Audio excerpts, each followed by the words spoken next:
Hey guys, welcome back here to today's edition of The Fishing Teacher, and appreciate you guys swinging by to check today's video out. And guys, today we're going to be talking about the EWG hook here, extra wide gap, offset hook, whatever you want to call it.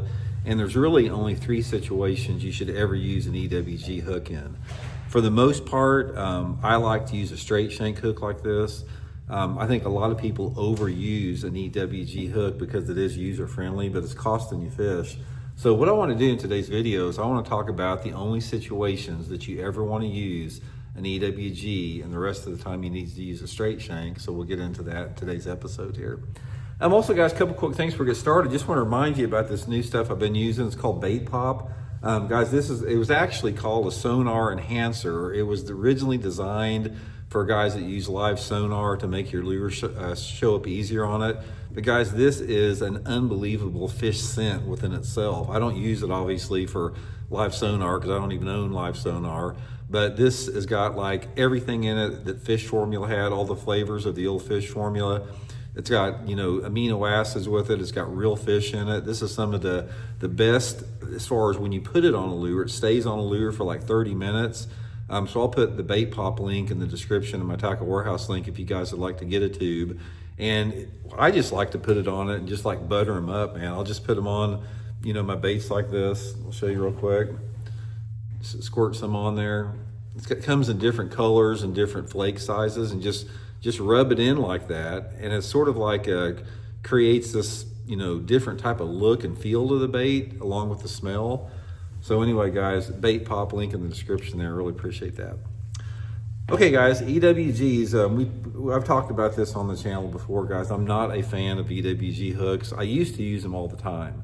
And this is something that I came about my viewpoint on this from experimentation, because what happened is there was a period of about 6 or 7 years where I used EWGs exclusively on all my soft plastics, Texas rig worms, creature baits, crawdads, everything. I used an EWG. And I started noticing that I was losing more fish than what I thought I should have been losing. And I remember I fished with Larry Nixon one time, and Larry was telling me that he only used a straight shank hook. And at the time, I didn't really have much confidence in the straight shank hook because it just seems like it didn't look as good in the bait. It's like the bait, it was harder to rig straight, and it wasn't as user-friendly as an EWG. So I started to just experiment with it. And I just started using straight shank hook. Like this is a Gamakatsu G Finesse here. And I started forcing myself to use it in my soft plastic lures like my Texas rig worms and crawdads and creature baits.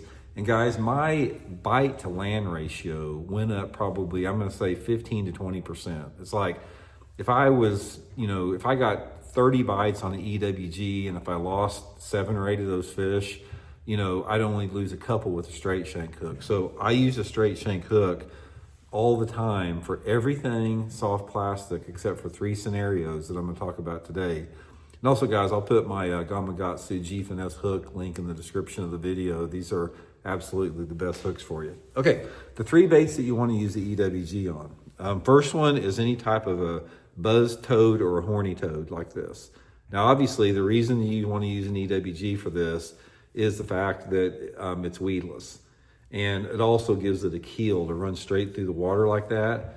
So I will use an EWG hook with some type of a buzz frog or toad like this. Now, if it's not thick, say for example, if I'm throwing this over lily pads, I'll use it like this. But if I'm throwing a buzz frog or a toad like next to lay down trees, I'll put a straight shank on it and rig it and expose it with the straight shank. But that's one scenario that I do use it. The other scenario is on a fluke. Now, I don't use it on a fluke very much. Most all the time, same with the horny toad, I'll use a straight shank on a fluke because I get more hookups on it. But with the fluke on the EWG, again, just for the weedless factor. So if I'm fishing it around weeds and grass, I will, fish it like this or around some stick ups. But one little tip that I'll give you guys, if you try to rig a fluke on the EWG hook and keep it straight, it'll want to pop out of the water. So one of the things you can do is tuck it back in there to where it like curves a little bit like this. See how it's got the bait's not straight, it's got a slight curve, and that slight curve will make it dig down in the water and give it better action. So that's the other time. And the third bait, the only other bait I use is a tube. Now, the only reason I use the EWG in a tube is because it's a hollow bait, and the straight shank hook simply, it won't stay in there right. So I do use an EWG on a tube like that just to keep the bait straight and rigged right. Other than that, guys, I use a straight shank for everything. If you can get by with the straight shank, try to use a straight shank. And here's some examples about how I use it with the horny toad. Like, I'll rig it like this, and I'll have the hook exposed on it like this, so you get better bite with it. Anytime that I'm fishing around, some type of open water situation, but you can't fish this around weeds, because one time it'll pop like that and it'll come through the water with the hook under it, and the next time it's like that. So I do that with my flukes and the horny toads both. So anyway, guys, little tips and advice on EWG hook. Don't get hung up on them. They're very, very situational, but do not use them for your Texas rig worms and your creature baits. You're going to lose more fish than you will with a straight shank. So hope it helps out, guys. We'll talk later.